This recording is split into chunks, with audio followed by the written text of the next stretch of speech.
Mind the Gap.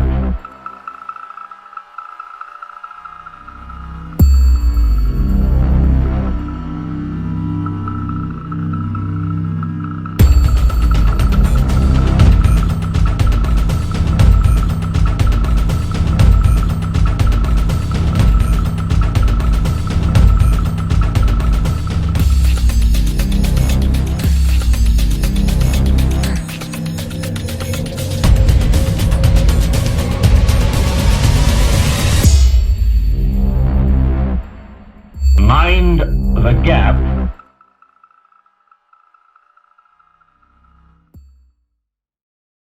Boa noite, bem-vindos a Mind the Gap 2020, evento inovador na oftalmologia, trazendo amplos e práticos para o dia a dia do oftalmologista.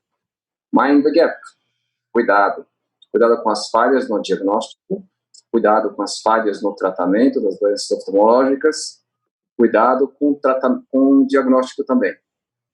Cuidado que oferece os seus pacientes no dia a dia do seu consultório.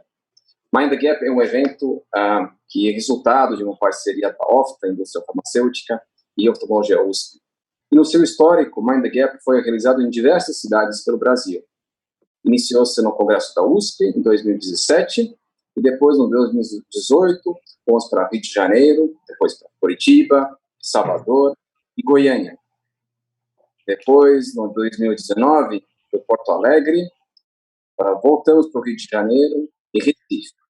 Em 2020, iniciamos com planos de ir para Brasília e Fortaleza. Nós viramos Brasil. Então, na sua edição especial Mind the Gap, hoje à noite, temos mais duas emissões. Está com agenda bem exclusiva, com aula do Júnior, chefe do serviço da oftalmologia USP, um dos mais renomados oftalmologistas mundiais. Essa aula, inicialmente, foi dada para os fellows e residentes do Imperial College em Londres, e foi a pedido deles, uma aula que desse os conselhos para os médicos jovens. E ao longo dessas jornadas e das cidades que mencionei, essa aula tem sido lapidada cada vez mais, encontra nossa versão de hoje, que vocês vão assistir, e virou 10 conselhos para o oftalmologista. A aula do professor Remo vem logo depois da abertura da OFTA, que é nosso parceiro na edição de hoje, uma indústria que tem proporcionado todas essas jornadas pelo Brasil e também essa emissão online e ao vivo. Nossos eventos não são gravados, então tudo ao vivo, e podem ser recebidos os certificados ao final do último evento, que acontece daqui 2 semanas. Na sequência, eu chamo uma abertura OFTA, agradeço pela parceria a Carlos Pulha, Carlete e Jorge Rodrigues, e na sequência, depois da abertura OFTA, a aula do professor Remo, e como sempre, nas nossas lives da Oftalmologia USP, teremos um espaço para perguntas e respostas com o professor.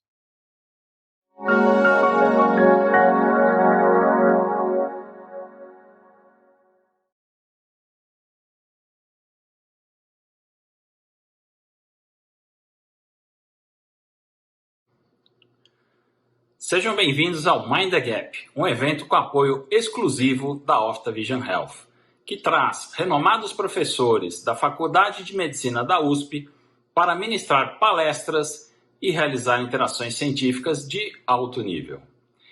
Este é o 4º ano consecutivo desta sólida parceria que tem o objetivo de promover educação médica continuada. Nos anos anteriores, tivemos a oportunidade de levar o Mind the Gap presencialmente para várias cidades. Neste ano, no momento em que vivemos e para preservar a saúde de todos, inclusive dos participantes, faremos os eventos utilizando uma plataforma virtual. Em contrapartida, teremos o alcance do Mind the Gap para todo o Brasil. Em 2020, tivemos um importante marco para a OFTA, quando decidimos dobrar o time de vendas, o que demonstra o forte compromisso da empresa com a oftalmologia. Para falar um pouco do status atual do Grupo NC, que é a holding que a OFTA pertence, o grupo continua na liderança do mercado farmacêutico no Brasil pelo 15º ano consecutivo. Além da sua presença no continente europeu, o Grupo NC expandiu a sua atuação nos Estados Unidos. Agora, além da Brace Pharma, que atua com pesquisa de inovação radical, temos também a Vero Biotech, que comercializa um novo equipamento médico aprovado pelo FDA, o Genosil. Para finalizar, eu gostaria de agradecer os idealizadores do Mind the Gap, o professor Dr. Remo Suzana, Dr. Mirko Babic, além dos outros professores que irão conduzir as próximas palestras. São eles doutora Amarilis Avaquian, doutora Ruth Santo, doutor Marcelo Macedo e doutor Marcelo Vieira Neto. Eu os agradeço imensamente pelo esmero, o tempo dedicado e a excelência que vocês empregam na condução deste evento. Desejo um excelente evento a todos e nos vemos em breve.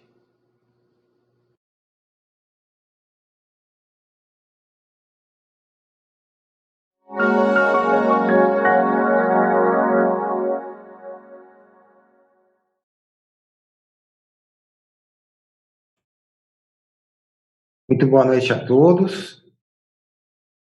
É um prazer estar pelo 4º ano consecutivo em parceria com a USP no Mind the Gap, tendo esses 3 módulos, mas eu gostaria de começar, como o Pulha já fez também, agradecendo ao professor Remo, ao Mirko por toda a organização e aos palestrantes, doutora Marilis, doutor Marcelo Vieira, doutora Ruth Santos e doutor Marcelo Macedo. A OFTA tem orgulho de estar participando. Como o Pulha comentou, nos últimos 15 anos é o maior grupo farmacêutico, o grupo NC Pharma, e a OFTA é a unidade de oftalmologia criada a partir de 2018, com qualidade de tecnologia e com o maior centro de pesquisa e desenvolvimento da América Latina, com mais de 400 profissionais. E o nosso grande motivo é a educação médica continuada e essa parceria na oftalmologia. Temos orgulho também de já estarmos no 2º ano como patronos do CBO e de oferecer um programa de fidelização do paciente, o programa Mais OFTA, que contribui, né, além da fidelização do paciente, para que os tratamentos crônicos possam ser alcançados por todos os pacientes, principalmente de glaucoma. Trabalhamos com estudos científicos, apoiamos também estudos, e desde 2018 a gente vem conquistando grandes crescimentos. Fomos o maior crescimento da indústria farmacêutica em 2018, em todos os segmentos, da oftalmologia em 2019, e o maior investimento nesse ano, quando duplicamos a nossa força de vendas para alcance nacional. Nos adaptamos ao momento, né, com a campanha contra o coronavírus, e logo no começo de abril já tivemos um web meeting em parceria com o CBO, discutindo esse assunto e a importância para a adaptação de todos nesse momento. As nossas 5 unidades Fabris são atividades essenciais. O grupo é responsável por quase 20% de todos os medicamentos vendidos no Brasil, não pode parar de maneira nenhuma, então foi totalmente adequada às normas e continuam trabalhando a todo vapor. Temos orgulho também de ter, nos Estados Unidos, como o Pulha comentou, a Vero Biotech já lançado um produto que está sendo usado no tratamento de pacientes americanos contra o coronavírus. Desde o começo de março, foi uma das primeiras organizações a doar, e hoje já estamos em mais de 9 milhões de reais de doações e 68 toneladas, ajudando instituições filantrópicas. A Joyce vai comentar mais em outro momento, mas lançamos o programa Médico Exponencial, que é uma plataforma de telemedicina, ajudando a conectar o paciente ao médico. E o nosso portfólio de produtos, com a mais completa linha de glaucoma do mercado, com todas as prostaglandinas, a melhor linha para dry eye, com os colírios único, exclusivo, Adaptis Fresh 040 e o Adaptis 1% com a camelose. E estamos chegando agora com o lançamento no mercado, principalmente para ajudar a parte cirúrgica, o Toragesic Ortho. Gostaria de agradecer a todos e que possamos ter um ótimo evento. Uma boa noite a todos.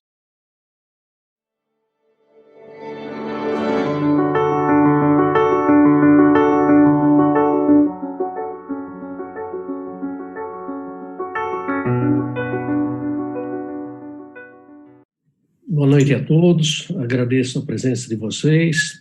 Gostaria de agradecer também à OFTA por mais esse apoio à oftalmologia brasileira, e em especial o Púlio, o Carlete, a Joyce, e parabenizá-la também pelo sucesso no marketing sharing mundial que a OFTA está conseguindo, uma empresa brasileira chegando a esse patamar. Essa palestra que eu vou proferir hoje é uma palestra que foge um pouquinho da curva das palestras que a gente dá no mundo todo, porque essa é uma palestra que envolve o perfil de uma pessoa que queira chegar em algum lugar, que não queira ficar com uma nuvem branca passando sem chover.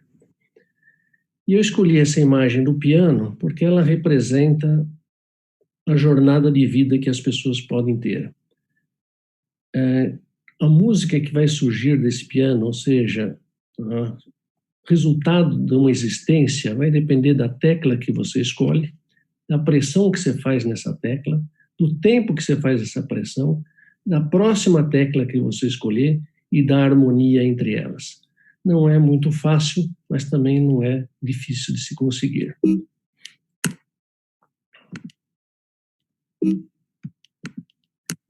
Vou estar rodando aqui o primeiro slide. Agora sim. Esses conselhos, eles podem não se aplicar a alguns dos colegas que estão assistindo devido à diversidade ética e moral. Eu darei dois exemplos da minha própria experiência no contexto dessa palestra. Tudo surgiu há uns anos atrás, quando eu fui convidado no Moorfields para dar uma palestra num jantar para inspirar os fellows e os membros das faculdades a aceitar os desafios e atingir a liderança no glaucoma, no mundo do glaucoma. Logo após, eu fui convidado para ter uma entrevista no programa de história da American Glaucoma Society, e ali também me perguntaram várias vezes qual era meu conselho para os jovens chegarem na onde sonham chegar. As duas coisas se ligaram entre si, mas foram conversas informais, sem nenhum planejamento de uma palestra dar sobre como eu encaro a vida e como é encarada a vida por outros colegas como nós. Depois eu fui, como o Mirko falou, convidado agora sim de forma formal para dar uma palestra no encerramento do curso dos residentes e estagiários e para os membros da Universidade do Imperial College, com vários colegas do Moorfields também assistindo.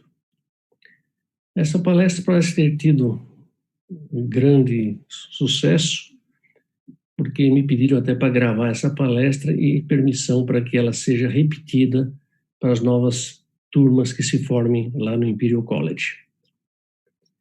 Seguramente, me pediram para criar essa palestra e as entrevistas anteriores pelo sucesso de grandes amigos meus, fellows que eu tive, como o Felipe Medeiros, o Gustavo Moraes e o Marcelo Nicolela. Todos eles professores que atingiram esse cargo com menos de 40 anos em instituições de grande competitividade, de grande prestígio no mundo. A oftalmologia é tanto cirúrgica como médica e foca o segundo maior medo da humanidade, que é a cegueira. O primeiro é o câncer incurável. Pacientes de todas as idades necessitam de oftalmologistas. A tecnologia em oftalmologia se desenvolve rapidamente e a demanda por oftalmologista é bastante rápida, é bastante alta. A maioria dos oftalmologistas tem um estilo de vida bom. Esse é um survey que foi feito e perguntou-se qual é a parte mais gratificante da sua profissão. Vocês vejam que 29% deu que é a gratidão dos pacientes e a relação que tem com os pacientes. Ser muito bom no que se faz, achar respostas a perguntas, fazer diagnóstico, 24%. Saber que eu estou fazendo a diferença para tornar o mundo um lugar melhor. Então fica claro que os oftalmologistas querem fazer o seu máximo, o melhor de si, mas também gostariam de ser reconhecidos como tal. Entretanto, houve uma diminuição de respeito muito grande pelos médicos nos últimos 30 anos e uma causa importante de burnout. A saúde mental dos médicos tem sido reconhecida como muito delicada. A taxa de suicídio é muito mais alta do que na população geral. E isso não só é fato pelo estresse que os médicos têm, mas também pela perda de estatura social. Segundo o autor, nós não sabemos a resposta, como que nós poderemos recuperar nosso precioso respeito que nós tínhamos. Mas a nossa missão tem que ter como foco isso como parte da solução. Vejam aqui, se vocês forem nesse site, você escolhe pelo preço. O médico já não é mais escolhido pela qualidade, pela reputação, pelo seu ser, mas pelo preço. Esse tipo de approach, esse tipo de apresentação, seguramente não ajuda a nós oftalmologistas a tentar resgatar a posição de prestígio que nós tínhamos. Isso tem aqui no Brasil, está começando também, não vou citar o nome de uma empresa, que está pondo médicos do lado de outros médicos, e o médico tem que pagar, quem paga mais fica mais perto do marketing dessa empresa. É lamentável que a medicina caminhe para esse lado. Aqui vão meus conselhos e alguns desejos. Primeiro, se sua prioridade maior é financeira, a medicina seguramente não é seu destino. Segundo, encontre um ou mais mentores que tenham, sem dúvida alguma, interesse em você e não que queiram aproveitar de você. O primeiro mentor que eu tive foi aos 27 anos, o professor Steven Drance.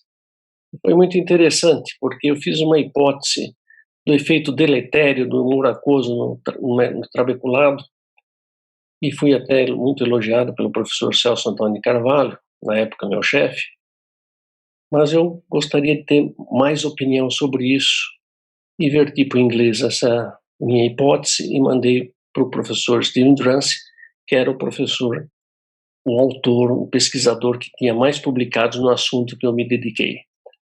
E para minha surpresa, depois de 21 dias, porque as cartas levavam 21 dias para chegar, 21 dias para voltar, ele me escreveu: desde que você não consiga provar sua hipótese no Brasil, venha ser meu fellow em Vancouver. Bingo! Uma das maiores autoridades mundiais em glaucoma da época me convidando para ser seu fellow. E, obviamente, eu fui. O segundo mentor foi o professor Robert Whitehead, titular da Universidade de San Diego, Califórnia. E há 37 anos fui visitar o serviço dele e ele estava operando, e entre uma cirurgia e outra ele me perguntou qual é a minha técnica para reduzir a hipotonia precoce nos implantes de AMED. Eu expliquei para ele, ele fez os cálculos, falou assim: Remo, você vai entrar comigo na próxima cirurgia que eu tenho uma AMED e nós vamos fazer a sua técnica. E nós fizemos a técnica, ele operou, eu assisti a cirurgia, quer dizer, auxiliei-o na cirurgia, e depois de 6 meses ele me mandou uma mensagem: Remo, fiz 20 AMEDs com a sua técnica, é muito eficiente. Eu vou te tornar famoso. Brincando com ele, eu falei: Ereb, vai ser a tarefa mais difícil da sua vida. Eu sempre me lembro que eu cheguei onde eu estou porque eu me apoiei nos ombros de gigantes. Sem eles, eu nunca teria enxergado tão longe. Terceiro conceito: ache oportunidades. No começo, é importante fazer qualquer coisa na oftalmologia. No fim, priorize o que é mais importante e prazeroso para você. A tarefa não é tanto ver o que ninguém viu ainda, mas pensar o que ninguém ainda pensou sobre o que todo mundo vê. Isso é extremamente importante. Antes de você conseguir achar uma oportunidade, você tem que ficar procurando ativamente por essa oportunidade. Procure áreas que possam ser melhoradas. Seja proativo. Você tem que ir para isso, você tem que lutar por isso, procurar isso. E você tem que sair da posição de confortável que você está. A oportunidade pode não estar onde você está, porque você pode ser um peixe muito grande para o lago pequeno em que você vive. Esteja sempre inclinado a fazer pesquisa, ler muito. Conhecimento é poder. Você não vai achar oportunidade sem conhecimento. E faça contatos. Tudo que você precisar na vida, alguém tem. Contatos é igual a oportunidades. Quantas mais pessoas vocês conhecerem, mais oportunidades aparecerão na sua vida. E aqui a minha primeira oportunidade. Vejam, o diagnóstico de glaucoma de 1991 a 2003, 12 anos, não ia para frente. 56% dos pacientes não eram diagnosticados e em outros locais 75%. E incrível, nesses 12 anos, ninguém fazia absolutamente nada para mudar o status quo. Uma grande oportunidade. Eu desenvolvi o programa de avaliação oftalmoscópica do nervo óptico, incluí ele no Early Diagnostic Program, EDP, e apresentei na França em 2003. Vocês vejam que imediatamente vocês vejam as cidades dos professores na França dando esse curso desenvolvido por nós. Na Alemanha, na Grã-Bretanha, na Dinamarca, na América Latina, esse curso foi dado para 3.200 participantes desses países em tecnologia 3D via satélite. Foi o primeiro curso no mundo dado com tecnologia em 3D via satélite. Esses colegas são do Chile. Na Itália, foi dado também na Universidade de San Diego. Aqui vocês vejam o meu grupo, eu, Ratanaka e o Vessani, ensinando os professores de Portugal, em Sintra. Foi dado no Egito, na Arábia Saudita, e recebi vários prêmios, como no Israel, no Japão, e dando palestra na Universidade de Miami, naming the lecture. Vejo que uma coisa simples me tirou do obscurantismo e me levou para um mundo muito grande, muito precioso, cheio de oportunidades. Esse programa também é conhecido como uma das melhores formas de diagnosticar e tratar o glaucoma, e até hoje, como vocês podem ver, 2019, aqui a Grã-Bretanha me pede autorização para usar o meu programa, visto que esse programa tem copyright. O quarto conselho, veja o maior número de pacientes durante a sua residência, e então leia e aprenda sobre as suas doenças. Sempre atualize seus conhecimentos. E isso não é só para os jovens, não, isso é para nós. Existe uma frase que diz: o dia que você não aprendeu nada, você perdeu o dia. Esse é um problema muito sério, principalmente na América Latina. Tome conhecimento de uma doença chamada ego. Uma doença quase intratável, e fecha os olhos e os ouvidos para o progresso feito por colegas e instituições. A falta de autocrítica destrói amizades, família e causa sérias e frequentes lesões, danos aos pacientes. Infelizmente, na América Latina, é uma doença contagiosa. Monte um time para trabalhar junto. Dificilmente você vai em algum lugar se estiver sozinho. Tenha a habilidade de chegar e manter a fidelidade de um grupo de pessoas dedicadas, de colegas dedicados, cujos talentos complementam o seu. Lembre-se que você não pode ser forte sem sacrifício, não pode ser bom sem disciplina e não pode ser um vencedor sem planejar. Acredite em você e nas suas percepções de vida. Esse é um dos únicos conselhos que eu tirei do Obi-Wan no Star Wars. Ele fala exatamente isso. E essa é uma verdade que vem há séculos. Toda verdade passa por 3 estadios. Primeiro, ela é ridicularizada. Segundo, ela é violentamente contraposta. Terceiro, ela é aceita como sendo claro, evidente. E aqui surgiu minha segunda oportunidade. A história na prova de sobrecarga hídrica e a sua relação com o pico de pressão. Vejam, desde 2001 a 2014, 15% dos pacientes ficavam cegos. Ou seja, 1 em 6 ou 7 pacientes ficavam cegos de pelo menos um olho, a despeito de serem tratados e terem pressão baixa. 2001, 2014, 13 anos, 2020, mais 6 anos. Nada foi mudado. E ninguém falou nada. Continua se falando, e é por motivos desconhecidos, sobre fluxo sanguíneo, etc. E o único fator que parecia ser responsável para esses pacientes ficarem cegos, mesmo com pressão baixa, seria a flutuação da pressão, como diz o próprio Caprioli aqui nesse artigo. Só que uma vez perguntado como que se mede a flutuação no dia a dia, o próprio Caprioli disse que não tem como. Teria que se esperar uma nova tecnologia. Ou seja, vamos ficar esperando e 15%, ou seja, 1 em 6 ou 1 em 7 pacientes, ficando cego em 6 a 10 anos tratados. Ninguém fazia absolutamente nada. O trabalho de Caprioli foi contestado por vários outros trabalhos, mostrando que a flutuação não era um fator independente para a progressão. Existiam outros fatores até então não conhecidos.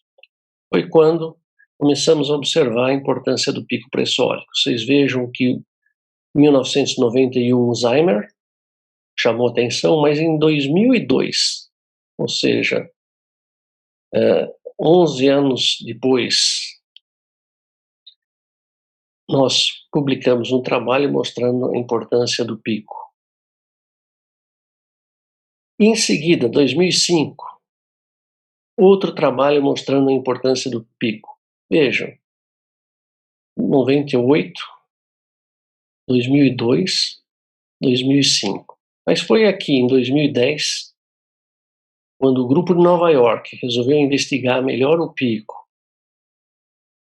e observou que o pico da pressão era o melhor meio de prever quais pacientes progrediam, melhor que a média, a flutuação, é que começaram os outros trabalhos seguindo. Veja como o estrangeirismo, nada tem valor a não ser que o americano ponha a chancela dele dizendo que tem valor.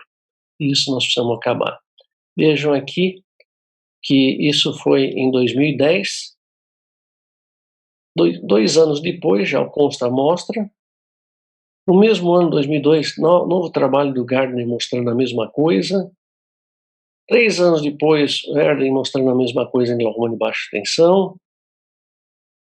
E 1 ano depois, o De Moraes mostrando com o Triggerfish, monitorando 24 horas a pressão, mostrando que o pico também era importante. Veja, um trabalho atrás do outro, uma vez que foi chancelado pelos nossos colegas do Norte. Aqui confirmando mais uma vez do Rohit Varma, agora em 2018, que o pico é o mais importante, e o próprio Caprioli, que era o defensor da flutuação, dizendo que o pico é o mais importante em 2019. Veja que foi um trabalho atrás do outro, todos confirmando, e até hoje não tem um trabalho que diga que o pico não é importante. Uma coisa que valia a pena chamar a atenção é que praticamente 15% dos pacientes, o pico das 24 horas é, no mínimo, 12 milímetros mais alto que o pico que você pega durante o dia. Ou seja, você mediu uma pressão pico de 14 durante o dia, em 15% dos pacientes essa pressão é de 26. Outro aspecto importante que acaba com uma certa falácia que eu tenho ouvido em várias palestras é que o pico ocorre fora dos horários do consultório em 52% dos casos. Ou seja, quem fala que pega o pico no consultório, medindo hora de manhã, hora à tarde, hora no outro dia à noite, não é verdade. Ele vai perder 50% dos casos. Os outros 50%, ele vai ter que ter muita sorte nos 5 segundos que ele mede a pressão que o pico está ocorrendo. Então, isso é uma falácia, não dá para pegar o pico no consultório. Então, não é que 15% progridem a despeito de pressão baixa. É possível que esses 15% progridem porque o pico não é detectado. E entre todos os métodos que existem hoje para estimar o pico, a prova de sobrecarga hídrica é a melhor. E vocês vejam aqui o RESA de Filadélfia, 2017. Não sou eu que estou falando, é o Will Zay que está falando. E ele baseia-se no, pelo menos, 9 trabalhos. Vocês vejam, a prova de sobrecarga hídrica mostrou que é a forma melhor de pegar, detectar, estimar o pico de pressão. E aí começou a semelhança do que ocorreu no nervo óptico, 2 alas, aquelas, principalmente que existem aqui na América Latina, criticando os trabalhos, vários trabalhos publicados no mundo todo, e outras nos convidando para aprender mais sobre o pico e a prova de sobrecarga hídrica, como é o caso da Universidade de Califórnia. Palestra na Universidade de Columbia, na Universidade de Pensilvânia, na Harvard, Michigan, no Imperial College, no Moorfields, e aqui uma carta do professor de Michigan, dizendo que o trabalho da sobrecarga hídrica é um testamento de persistência e intuição que vai fazer uma grande diferença ao redor do mundo. Então, vocês vejam que os trabalhos todos publicados falam a favor da prova de sobrecarga hídrica, com exceção de alguns, principalmente feitos no Brasil, mas e confirmam isso. E com isso também recebemos o prêmio em Paris e em Nova York. Esse trabalho de prova de sobrecarga hídrica, eu recebi essa menção do editor do Clinical Experimental Ophthalmology, que é um dos 20 mais downloads, estudos da revista nos anos recentes. Meu nono conselho: seja um médico não só do corpo, mas também da alma do paciente. Inspire-se nesse quadro de Fields, que está exposto na Galeria Tate, em que o médico, o Dr. Murray, está observando com compaixão a filha do pintor, esse é o pintor, o Fields, falecendo, morrendo a 1 ano de idade. Apesar do falecimento da sua filha de 1 ano, o pintor resolveu fazer um quadro em homenagem ao médico. Que não seja somente um médico de computador, que não vê o paciente, que não examina o paciente, que não sente como que o paciente está se portando no controle da sua doença, no seu efeito psicológico, etc. Meu 10º conselho é que enquanto você estiver criando a sua carreira, pegue o seu tempo para criar a sua vida com a sua família. Você tem que fazer isso ao mesmo tempo. Não dá para fazer primeiro a carreira, depois cuidar da família, cuidar primeiro da família e depois da carreira. Você tem que ser um time com a família para fazer com que todos percebam o teu esforço e a tua dedicação em tornar o mundo um pouco melhor. Esse pode ser uma das tarefas mais difíceis que vocês vão ter, mas seguramente a mais gratificante. Meus conselhos para os mais jovens: encontre seu lugar e sua oportunidade. A vida é uma jornada e a única constante nessa vida é a mudança, e ela será sempre uma robusta. Lembre-se que a vida é muito curta para ser preenchida com pequenas coisas, com pequenas brigas, com desavenças. Existe coisa muito maior para se pensar.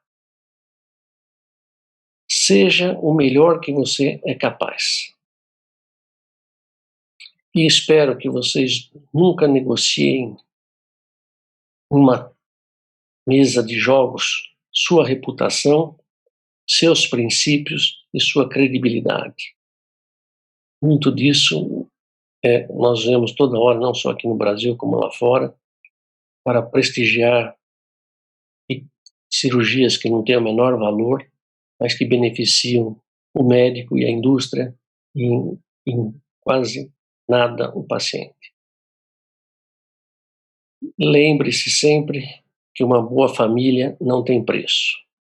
E aqui eu vou mostrar um pouquinho da minha. As minhas trigêmeas, Gabriela, Bianca e Carolina, e a mais novinha aqui, a Fernanda. Aqui, quando eu chegava em casa, veja a alegria delas, elas não estão pedindo para eu não entrar, não, elas estão alegres mesmo. E aqui o que se tornaram. Aqui é Fernanda, a mais nova, e o que se tornou. Aqui elas tinham implicação com o meu cabelo, não sei porquê, sempre tentavam corrigir as falhas. A Bianca, Carolina, Gabriela, Fernanda. Fernanda tem uma peculiaridade. Eu criei uma história quando elas estavam esquiando comigo para subir na cadeirinha que ventava, fazia frio, elas choravam muito. Eu criei essa história baseada na minha própria vida, mudando as pessoas por animais. E contei para elas em capítulos dos 5 a 9 anos, só podia ser contado na cadeirinha de esqui. E a Fernanda escreveu um livro aos 19 anos de idade, ou seja, 10 anos depois, de cabeça. E na dedicatória ela coloca: pai, eu dedico esse livro a você, criador dessa história. Eu lembro como eu e minhas irmãs competiam para saber quem ia sentar ao seu lado, porque nós queríamos ouvir a história da vida de um jovem leão que nos ensinaria sobre nossas vidas num futuro onde o nosso universo se tornaria um pouco mais complicado. Muito obrigado não somente por essa lição, mas também por várias outras que você nos ensinou. Embora você não seja um contador profissional de história, você aprendeu que o sucesso na vida depende muito de suas ações e de sua habilidade em achar seu destino, ou modelar seu destino. Esse livro foi muito reconhecido aqui em São Paulo, inclusive o Estado de São Paulo fez uma entrevista com ela, porque na realidade esse livro são histórias de moral que ocorreram e os perigos que quando você na vida você vai estar cheio de sharks e tubarões ao seu redor. Aqui minha mulher, você veja a felicidade dela e pela careca vocês veem que sou eu mesmo, ela está feliz por estar com a gente aqui. Quando eu ganhei o prêmio em Nova York, meu discurso, meu último slide foi exatamente esse. Atrás de um grande homem sempre existe uma grande mulher. Mas este não era o meu caso, porque minha mulher sempre esteve na minha frente. Muito obrigado.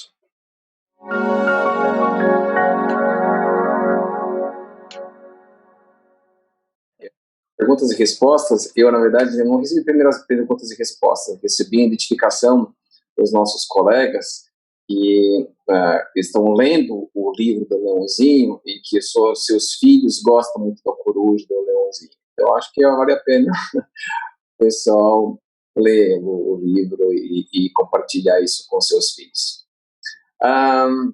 Vamos começar com uma pergunta que é uma curiosidade do nosso colega. De onde surgiu a ideia, professor Remo, de criar o curso em 5 sinais do nervo óptico? Bom, a ideia foi do desafio. Eu não podia ficar quieto vendo 50% da doença que mais cega no mundo não ser diagnosticada. Então, se a pressão variava, naquela época a gente não sabia nem do pico de flutuação, e não era possível se pegar um ladrão em flagrante, pegar pressão alta, a maioria das vezes o consultório está com pressão baixa, eu tive a ideia de, já que eu não consigo pegar o ladrão, vou procurar o que foi roubado.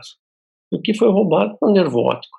É a mesma coisa que eu entrar na minha casa, falta uma geladeira. Faltou a geladeira, o ladrão não estava lá, mas eu fui roubado. Então, para isso, eu examinei os 700 nervos ópticos em fotografia estereoscópica e vi quais são os sinais no nervo óptico. Existia na época 23 sinais, quais dos sinais eram realmente importantes. E selecionei 5 sinais que eram extremamente importantes. Peguei esses 5 sinais e apliquei numa outra população virgem para ver se com esses sinais eu diagnosticava o glaucoma. Eu diagnostiquei o glaucoma em 92%. Bom, foi assim que eu desenvolvi esse programa e, por sorte, eu fui chamado na França naquela época com outros colegas para ver quem tinha alguma solução para diagnosticar o glaucoma de forma mais eficiente do que uma medida isolada de pressão. E, obviamente, eu apresentei isso em 2003. Em 2005 já estava na Europa toda e nos Estados Unidos. Professor Remo, qual é o papel da inteligência artificial no futuro do médico oftalmologista? A inteligência artificial ela vai ser usada principalmente em custa de imagem. Nós tivemos uma aula muito boa recentemente, via Zoom, uma perita em inteligência artificial. Eu até sugeri para ela que se na inteligência artificial, que vai ter grande sucesso com imagens, porque eles são capazes de detectar uma retinopatia diabética com facilidade, um nervo óptico alterado, glaucoma com um pouco mais de dificuldade, mas se você acrescentar a isso, por exemplo, um pico de pressão ou um fator de risco importante, a capacidade vai melhorar muito. Inteligência artificial nada mais é do que ensinar o aparelho em diferentes levels, em diferentes níveis, a chegar a mimificar a inteligência do ser humano. Ele vai aprender com o que nós colocamos lá. E esperamos que não aprendam muito mais que a gente, porque se aprender muito mais que a gente, nós médicos vamos ter problemas muito sérios. Professor Remo, há uma pergunta sobre prova sobre carga hídrica. Qual é o melhor horário para você fazer o teste? Não, a prova de sobrecarga hídrica pode se fazer em qualquer horário, como já tem trabalho mostrando, e o pico vai ser sempre o mesmo, com mais ou menos 2 milímetros de mercúrio, em torno de 80% a 85% dos casos. Pode se fazer a qualquer horário. Em que fase está seu implante? É uma pergunta do nosso colega de Campinas. Essa é uma boa pergunta, porque eu não falei nada do implante, que foi outra coisa que nós fizemos, como o Simbrinza, que nós que desenvolvemos, o GSA, que está mais de 9 mil downloads, que teve na literatura agora, um trabalho que estamos fazendo com o Germano, já foi publicado, estamos desenvolvendo um outro. Mas o implante surgiu também, e 700 oftalmologistas me pediram em 2010 para lançar um novo implante. Eu já tinha um implante brasileiro, mas esse implante a Anvisa, a forma que era feito, ela bloqueou a fábrica, a Anvisa surgiu naquela época, e como nós não tínhamos royalties, quem vendia por um preço barato, o preço atual seria R$200, para ter uma ideia. E quando a Anvisa pediu para arrumar a fábrica, ia custar R$500 mil, ninguém fez nada. Então, em 2010, 700 oftalmologistas pediram para eu reiniciar a pesquisa em implante.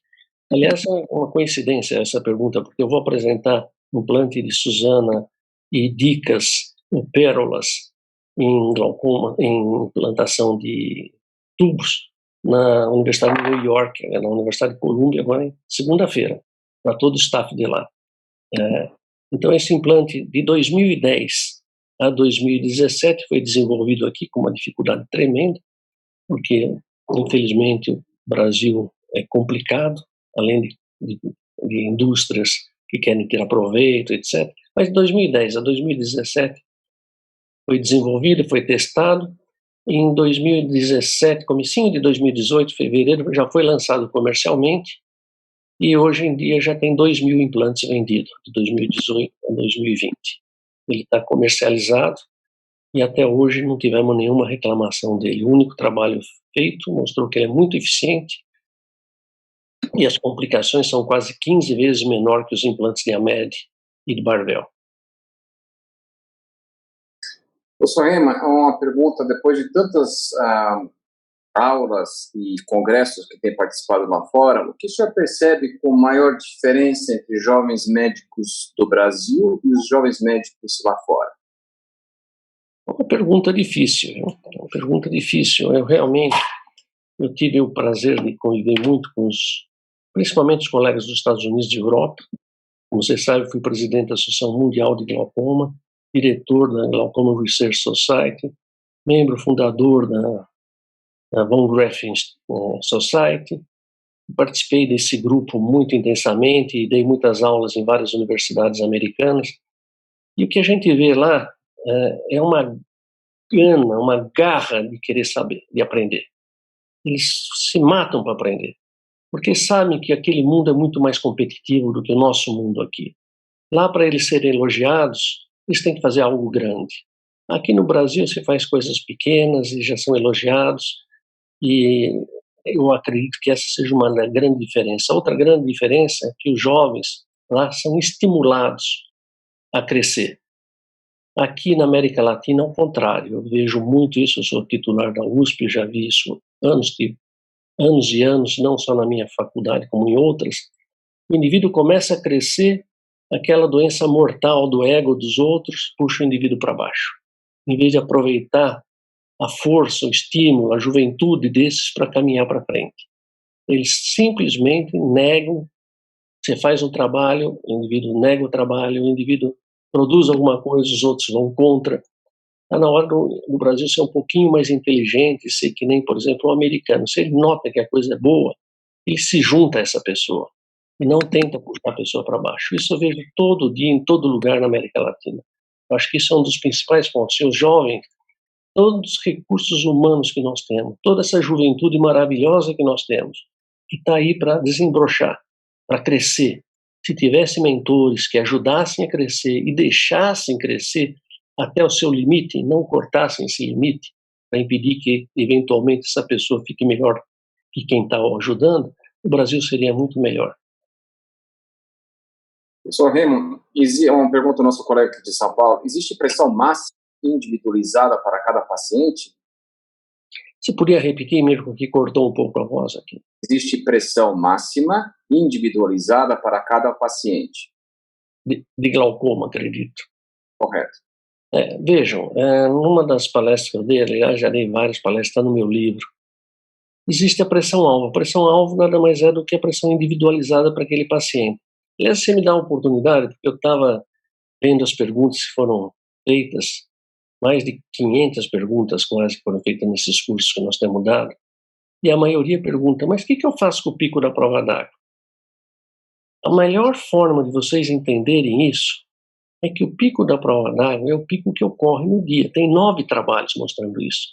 Então, imagine que você está no seu consultório atendendo um paciente, que se atende cada 4, 6 meses, a pressão dele é 15, 16, de repente ele chega no seu consultório, a pressão está 24. O que você faz com esse paciente que agora chegou com 24 no seu consultório? É exatamente a mesma coisa que você faria se fizesse a prova d'água e desse 24. Esse 24 existe, só que com a prova d'água é mais fácil detectar.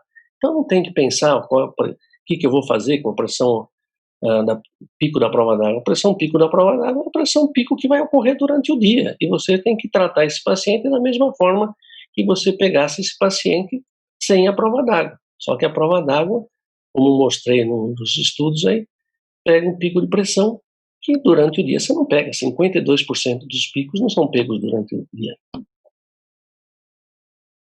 O que acontece com prova de sobrecarga hídrica quando tem uma restrição hídrica para os pacientes? Por exemplo, insuficiência renal ou cardíaca, por exemplo. Não faça. Não faça. Use métodos alternativos. Um paciente... Uma pergunta que eu acho que o professor já respondeu. Ao identificar pico, como se aplica em relação à pressão intraocular alta?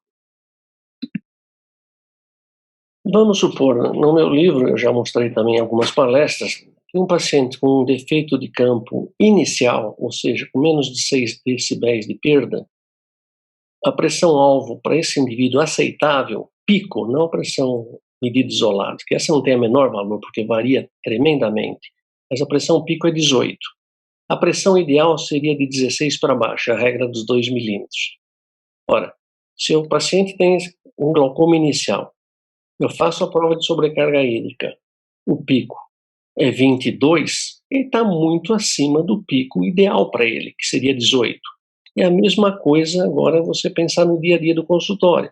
Se você tem um paciente que precisa ter pressão 16 e um dia ele tem a pressão de 22, esse pico é muito alto para ele. Só que esse 22, a chance de você detectar é muito pequena, porque, como disse, 50% ocorre fora do consultório, e aqueles que ocorrem dentro do consultório, só você vai detectar se naqueles 5 segundos que você medir a pressão, você vai detectar o pico. Então, a prova d'água não, ela tira o ladrão da toca e mostra o pico. Professor Remo, quais são os maiores conselhos para alguém que ainda é estudante de medicina?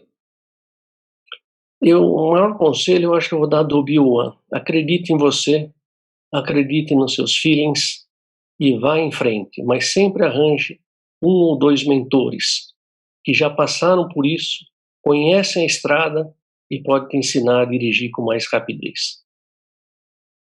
Uma pergunta bem direta. Teste de sobrecarga hídrica tem a mesma eficácia de um homem de 100 quilos e outra em uma mulher de 50 quilos? Essa é uma pergunta excelente, porque se confundem o pico da prova d'água com o peso do paciente. Primeiro, o estudo feito pelo Gustavo e o grupo mostrou que não tem relação com a massa corporal. Porque, vejam, ela não é para saber se o pico no gordo é diferente do pico no magro. A prova de sobrecarga hídrica é para ver naquele gordo se o pico que ele tem durante o dia, a prova de sobrecarga hídrica é capaz de detectar. E no magro, se aquele magro, a prova de sobrecarga hídrica é capaz de detectar o pico dele. Não importa, não é para comparar o magro com o gordo, é para saber o pico que aquele paciente, gordo ou magro, tem durante o dia. Você tem uma ideia, tem 3 trabalhos, pelo menos, mostrando, medindo a pressão de 24 horas, que o pico no gordo é mais baixo do que no pico no magro, pico pressórico. Então, eventualmente, a prova de sobrecarga hídrica vai dar um pico mais baixo no gordo do que no magro. Mas não porque o gordo é gordo, mas porque a pressão pico do gordo é mais baixa que a pressão pico do magro. São pessoas que não entenderam ainda a finalidade da prova de sobrecarga hídrica. É para detectar o pico daquele indivíduo, sendo gordo, magro ou atleta. Vamos voltar para os conselhos. Agora uma pergunta bem direta. Como escolher uma boa residência de oftalmologia? É fácil. É só escolher a USP. Você vai ter a melhor residência de oftalmologista do país. Aí você pode escolher as outras. Basta dizer que nesses últimos 5 anos, nós somos novamente a maior média dos 5 anos, a maior média dos 3 anos. Sempre estamos entre primeiro e segundo. No ano passado, nós pegamos o primeiro, segundo, quinto e sexto lugar. Aliás, primeiro, segundo, quarto e quinto lugar. Esse ano pegamos de novo o primeiro lugar com a maior nota já tida no concurso CBO. Então, eu acho que tem 2 coisas que o brasileiro precisa entender que faz diferença com o americano também. É outra coisa. Fatos. Esses são fatos. Vocês podem interpretar o fato do jeito que quiserem, mas fatos são fatos. Como eu disse, a prova de sobrecarga está aí. Tem 9 trabalhos, tem 65 trabalhos sobre a prova de sobrecarga hídrica, dos quais 20 são nossos, mais ou menos. Nem isso, 15. Mas todos, com exceção de alguns brasileiros, que eu já disse, mas aí é bom estudar o desenho do estudo, mostrando que o pico é importante. Vejam, vou pegar 9 trabalhos, vou pegar só 9, cada um com 3 autores. São 27 autores. São com diferentes populações, de diferentes locais, sendo analisados esses trabalhos por 3 revisores, cada um. São 27 revisores. Publicados em 7 revistas diferentes, 7 editores. Todos chegam à mesma conclusão. Fato. Como que você vai negar esse fato? Eu não acredito na prova d'água. Eu não estudei sobre a prova d'água. Foi interessante porque num survey que nós fizemos, quem não faz a prova de sobrecarga hídrica, que são 40% dos colegas, relatou que não faz porque não conhecia, não tinha conhecimento de todos os trabalhos. E a outra parte quase 60% daqueles que não fazem relatou que não fazem porque não tem tempo. Isso não é só aqui, não. Nos Estados Unidos também não fazem, e eu tenho isso gravado, e 3 professores dos Estados Unidos, um inclusive a ex-presidente da Associação Americana de Glaucoma. Não fazem porque toma 45 minutos e se pagaria $20 para se gastar 45 minutos. Não vão fazer, nenhum americano vai fazer isso. Eu tenho gravado uma da presidenta da Associação Americana de Glaucoma. Professor Raymond, existe algum cuidado a ser tomado na prova de sobrecarga hídrica em relação ao uso de medicamento pelo paciente? Por exemplo, os medicamentos sistêmicos que o paciente usa. Veja, novamente é a mesma coisa. Se aquele paciente toma medicamento sistêmico, esse medicamento sistêmico se interfere com a pressão dele, vai interferir com a pressão do dia a dia. A prova de sobrecarga hídrica só vai detectar a pressão desse paciente sobre o medicamento que ele toma, que é o que importa. Eu não vou fazer o paciente parar com um beta-bloqueador que ele precisa do coração para fazer a prova de sobrecarga hídrica. Primeiro seria artificial, eu estaria vendo um pico numa condição que não é do paciente. Então, a finalidade é, deixa o paciente usar o remédio que tem e a gente quer saber qual é o pico que ele tem usando a prova de sobrecarga hídrica, que é igual ao pico que ele teria durante o dia se você fosse capaz de monitorar com Triggerfish. Uma pergunta sobre recomendação de quanto em quanto tempo um paciente deve ser submetido a teste de sobrecarga hídrica no acompanhamento de glaucoma. Vejam, todos os trabalhos mostram que uma pressão isolada não tem valor. Todos mostram. O que acontece nos Estados Unidos e em alguns colegas aqui é, você está com uma medicação, medindo a pressão isoladamente. O indivíduo piora, ou ele aumenta a medicação, ou ele vai para a cirurgia. Ou seja, perdeu-se a oportunidade de tratar melhor o paciente antes que ele piorasse e antes que vá para a cirurgia. Então, se você tem um paciente que está com medicação, repete um pouquinho a pergunta, que eu acho que eu perdi um pouquinho o fio da meada aqui. O teste de sobrecarga hídrica deve ser realizado de quanto em quanto tempo um paciente de glaucoma? É por isso que eu estou falando. Se eu não acredito na medida isolada de pressão, e a doença é a que mais cega, em 6 ou 7 pacientes ficam cegos em 6 anos, eu faço em todos os pacientes com glaucoma, todos, porque eu quero saber se ele continua controlado. Na realidade, a grande maioria continua controlado, eu diria, sem fazer um cálculo estatístico, mas eu diria que dos meus pacientes, que são pacientes graves, 80%, 70%, 80% não mudam o perfil pressórico durante 5, 6 anos. Mas existem os outros 20% e 30% que a pressão pode começar a subir, ou porque a doença ficou mais séria, mais agressiva, ou porque os colírios estão perdendo efeito.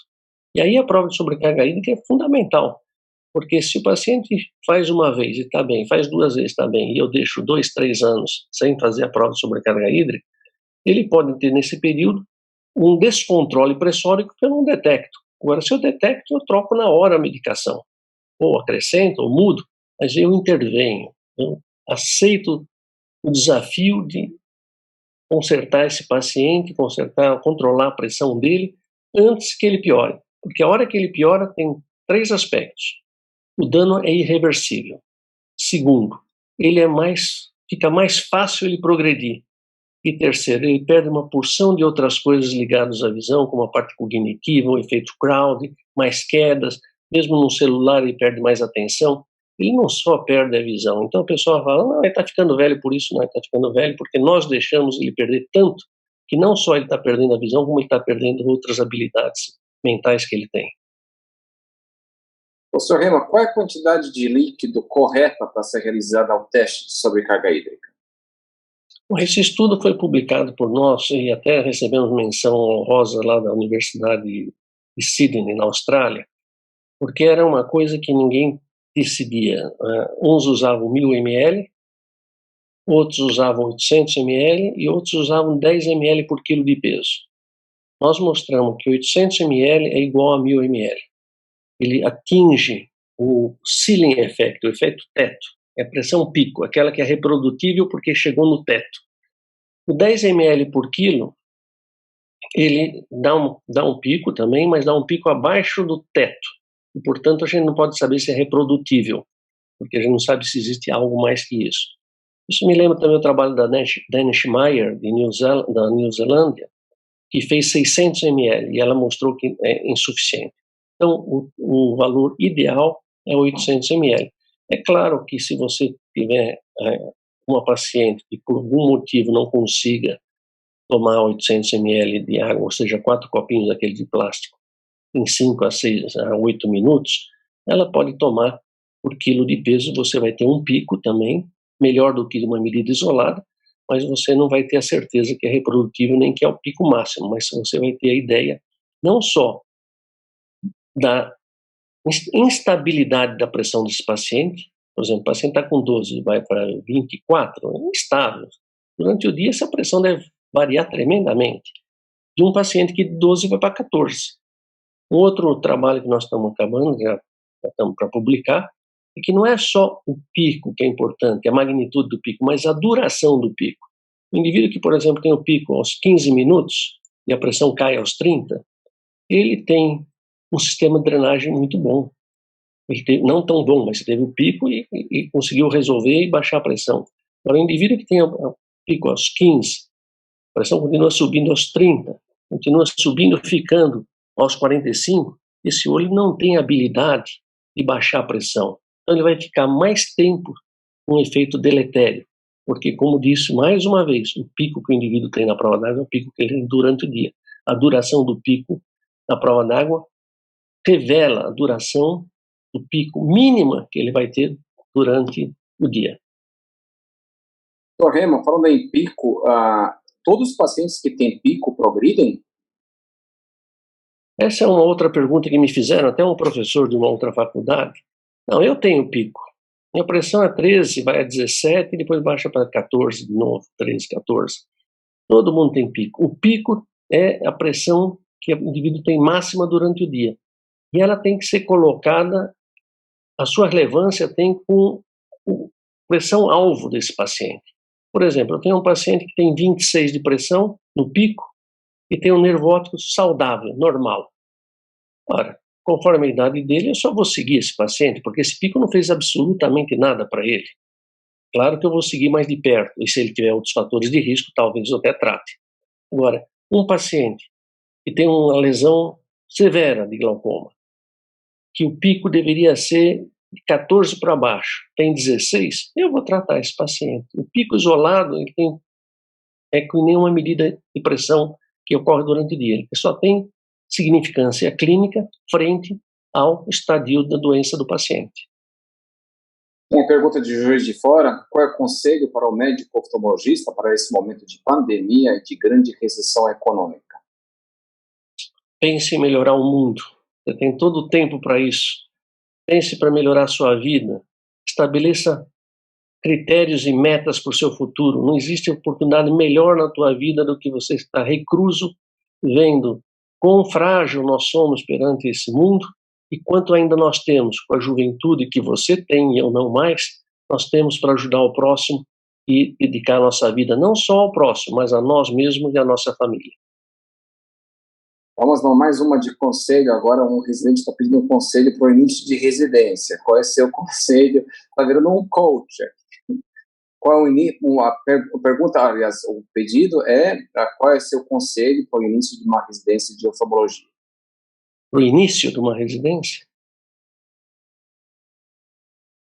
É aquilo que eu dei para você. No começo da residência, faça tudo. Faça tudo que é possível. Se meta em tudo, seja proativo. Fique olhando onde tem as dificuldades. Mostre. Arranje amigos que participem com você dos mesmos ideais. Indivíduos que são leais a você. Junte um time. E estude todos os casos que aparecerem, estude. E tentem achar oportunidades como as que eu mostrei para vocês.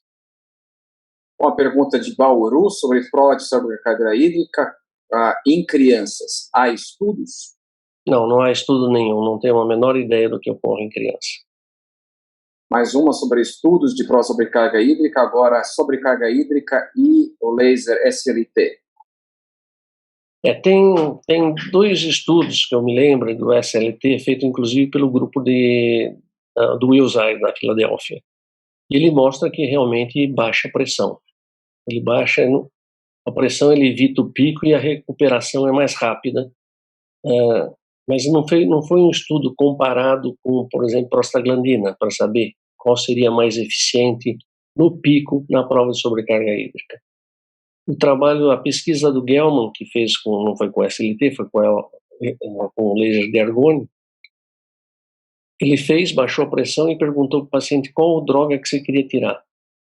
Todos os pacientes pediram para tirar a prostaglandina porque era mais cara, e aí perdeu-se a oportunidade de saber qual seria a pressão tirando os outros colírios em vez da prostaglandina, porque a ideia é sempre deixar a droga mais eficiente e tirar ela por último e tirar as outras menos eficientes. Mas o SLT funciona, a pressão baixa, o pico baixa e a recuperação é mais rápida também no teste de prova de sobrecarga hídrica. Uma pergunta do Rio de Janeiro: paciente hipertenso muscular sem lesão de nervo óptico e campo visual normal, já trato, acompanho de quanto tempo?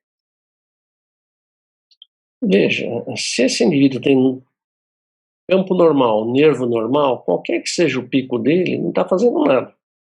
É um fator de risco. É claro, se esse indivíduo tem 36 de pressão no pico, você sabe que com 36, 70% vai desenvolver glaucoma. Você vai tratar. Agora, se o pico for dentro daquilo que o Oates mostrou, você pode seguir de perto esse paciente. Não há necessidade de tratá-lo. Mais uma vez eu repito, pico é a medida da pressão que você tem no consultório. Então, com essa pressão de 36, se o paciente vem no meu consultório, em vez de eu fazer a prova d'água, e por sorte eu peguei esses 36, eu vou tratar esse paciente porque 36 é demais. Mas se ele tiver 22, 23, o próprio consenso da Sociedade Brasileira de Glaucoma diz para não tratar e seguir bem de perto, desde que você tenha absoluta certeza que não tenha nenhuma lesão de nervo de campo nesse paciente. Uma pergunta aqui sobre a sua experiência em MIGS. A minha experiência em MIGS é 0. Você deve ter assistido, alguns devem ter assistido a minha palestra sobre a insanidade no tratamento do glaucoma, e que o próprio Samuel, vou falar do iStent, porque senão a gente vai ficar aqui falando o dia todo. O iStent baixa a pressão junto com a FACO, 1,6 milímetros a mais que a FACO sozinha, em média, mas só em 13% dos pacientes, a mais do que a FACO. Então, ou, em outras palavras, se eu operar 100 pacientes e colocar 2 MIGs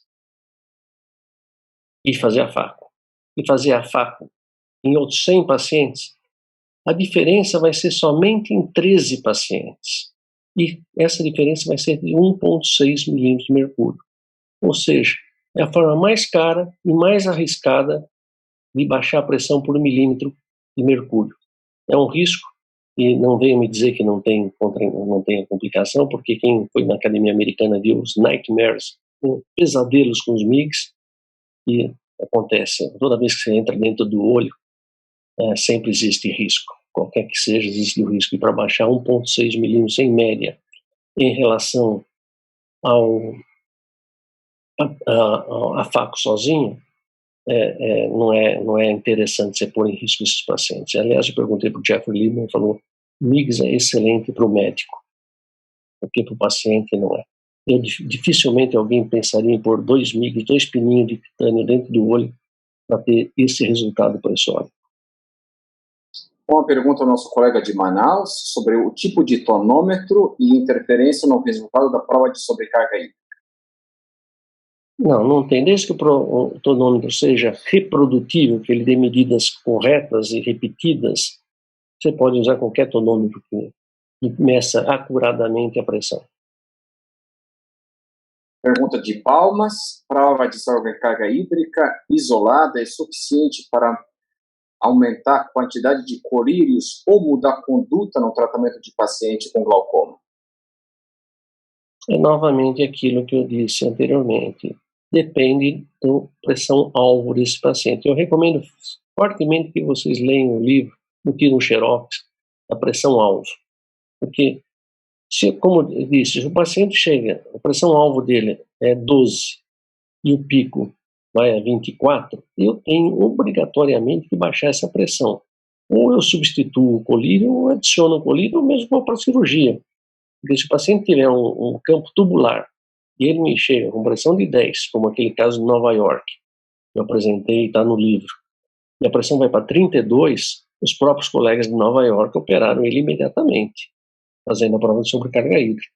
Então, não peguem a pressão isolada. E o que eu faço com essa pressão? Essa pressão isolada, ou o pico pressórico, ela tem que estar no contexto do paciente, na pressão-alvo do paciente, na idade do paciente, na velocidade de progressão da doença, no olho contralateral, e daí você julga. Não é um número mágico que você fala, não, e a partir disso eu trato, a partir disso não trato. Isso é o que se fazia na década de 60, que a partir de 21 você tinha que baixar a pressão até operar o paciente. Não é isso. Cada paciente tem sua pressão individualizada. Durante prova de sobrecarga hídrica, o paciente pode usar o banheiro? Pode. Eu já vi. Parece piada, mas não é, não. Eu já vi vários colegas não deixando o paciente no banheiro e evitando que o paciente coma. Ele pode comer o que ele quiser. Ele pode ir no banheiro quantas vezes quiser. Ele só não deve tomar água ou líquido 2 horas antes. Não que vai alterar o pico vai ser o mesmo, mas vai alterar a pressão basal do indivíduo, a pressão inicial do paciente. Que é interessante você saber quanto que era, para quanto que foi, para ver a capacidade desse sistema de outflow, esse de escoamento, como que ele está reagindo a um estresse temporário que sobe a pressão. Uma pergunta rápida, de novo, sobre o tonômetro. Quais tonômetros a doutora Remo usa no teste de sobrecarga hídrica? Eu uso o de Goldman, sempre, porque o paciente senta e se mede a pressão, mas você pode usar o Tonopen também, o iCare, você pode usar qualquer um que seja reprodutivo, que esteja calibrado. Como calcular a pressão-alvo, professor Remo? Eu vou dar a regrinha para vocês. Guardem essa regra, porque eu vi várias perguntas sobre pressão-alvo. Paciente com defeito de campo visual inicial. Isso não quer dizer glaucoma inicial, estou falando de defeito de campo visual inicial, que é um MD abaixo ou melhor que menos 6 decibéis. Chama regra dos 2 milímetros. A pressão aceitável pico, não é pressão isolada, pico é 18. A pressão 2 milímetros a menos, 16 seria ideal, 16 ou menos. E 2 milímetros a mais seria muito excessivamente alto, que seria 20. Num glaucoma moderado, que é de 12 decibel, lesão com menos de 12 decibel. Veja, a primeira foi 18, aceitável, agora aceitável 16. A ideal é de 14 para baixo. E a excessiva é de 18 para cima. Glaucoma avançado, 2 milímetros abaixo. Era aceitável, era 16, passa a 14 agora. A ideal 12 para baixo, a excessiva 16 para cima. É uma regrinha muito simples e funciona em mais de 80% dos casos. Eu tenho para encerrar, porque a lista de perguntas não para de chegar aqui. Eu percebi. Qual é o conselho para um oftalmologista que acabou de ser formado, campo de trabalho e sem consultório? Siga o seu objetivo. O que você quer da vida? Você quer ser um empreendedor? Você quer trabalhar num convênio? Você quer montar uma clínica? Aquilo que o Obi-Wan falou muito bem no filme. Vá atrás dos seus feelings, mas vai com ganho, com vontade de vencer, acreditando que você está lá e você tem todo o tempo para acertar e errar e aprender com os seus erros. Porque essa é a época que você tem para isso. Depois você não vai ter mais. Então, pense, eu quero chegar lá, estabeleça estratégia e tática de como chegar lá. E vai. Cada um tem sua vontade. Tem pessoas que querem criar um grande consultório e tem que planejar para criar um grande consultório. Ou quer trabalhar numa grande firma. Tem que competir com os outros que querem trabalhar numa grande firma. É questão de se preparar, fazer uma estratégia e ter uma tática para chegar lá. e, sobretudo, acreditar em você. Eu vou encerrar por aqui essa parte de perguntas e respostas, com a lista que não para de chegar, mas aí para os nossos colegas que nos assistem, já marco o nosso próximo encontro para o dia 17, e nesse próximo encontro, na sessão de perguntas e respostas, o professor Remo volta a responder algumas perguntas que nós tivemos tempo de responder agora. Nós preparamos também um sorteio ao longo dessa parte de perguntas e respostas. Nossa equipe de suporte sorteou 5 números. Número 51 foi da doutora Júlia Miranda Bull. Número 300, Ilse Elias Gomes. Número 536, Antônio Montanagni. 780, Pedro Augusto Costa Reis. E número 924, Hélio Pimentel. Esses são números. O pessoal da OFTA vai entrar em contato com médicos que eu mencionei. E para a próxima vez, que se é 17 de junho, a quarta-feira, às 20 horas, com o professor Remo como moderador. Nós estamos numa agenda com a doutora Marília Zalakian, que fala sobre controle das inflamações cirúrgicas e edema macular cistoide, e o papel dos colírios anti-inflamatórios. Depois o doutor Marcelo Vieira Neto, sobre um caso de cirurgia refrativa. E teremos um lançamento do Dr. Jezik, da indústria farmacêutica OFTA. Terminamos também com perguntas e respostas com esses médicos que eu já acabei de falar, e o professor Remo volta a responder algumas perguntas que estão bem acumuladas aqui. Uma boa noite a todos e até a próxima vez, no dia 17 de junho. Mind the gap.